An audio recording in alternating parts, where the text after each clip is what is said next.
মিশরের নীল নদের পানি যখন শুকিয়ে যেত তখন একজন সুন্দরী কন্যাকে বলি দিয়ে সেই পানিকে আবার প্রবাহিত করা হতো। আর যখন হযরত ওমর রাদিয়াল্লাহু তাআলা এই প্রথার কথা জানতে পারেন তখন তার পাঠানো একটি চিরকুট কিভাবে আবার সেই মৃত নদীকে আবার সচল করে দিল। মূলত প্রাচীন মিশরের অধিবাসীদের মধ্যে যুগ যুগ ধরে এক ভয়ানক কুসংস্কার ছিল। তারা মনে করত নীল নদের পানি তখন প্রবাহিত হয় যখন এক সুন্দরী কুমারীর মেয়ের রক্ত উৎসর্গ করা হয়। প্রতি বছর পানি কমতে শুরু করলে তারা একটি মেয়েকে অলঙ্কারের সাহায্যে জীবন্ত অবস্থায় তাতে নিক্ষেপ করত। কিন্তু ইসলামের ন্যায় বিচার নিয়ে হযরত আমর ইবনে আস রাদিয়াল্লাহু তাআলা আনহু যখন মিশর জয় করলেন তিনি এই পৈশাচিক প্রথা নিষিদ্ধ করলেন, যার ফলে অলৌকিকভাবে সেই বছর নীলনদ পুরোপুরি শুকিয়ে ধুধু মরুভূমিতে রূপ নিল।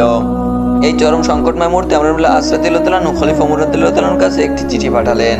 খলিফা ওমর রাদিয়াল্লাহু তাআলা আনহু কোনো ত্রাণ বা অর্থ না পাঠিয়ে তিনি একটি ছোট চিরকুট লিখে পাঠিয়ে দিলেন এবং তিনি সরাসরি নির্দেশ দিয়েছিলেন সেটি যেন নদীর বুকে নিক্ষেপ করা হয়।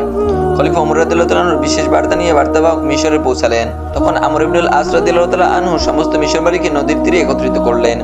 সবার সামনে দাঁড়িয়ে খলিফা ওমর রাদিয়াল্লাহু তাআলা আনহু সেই ঐতিহাসিক চিরকুটটি উচ্চস্বরে পড়ে শোনালেন।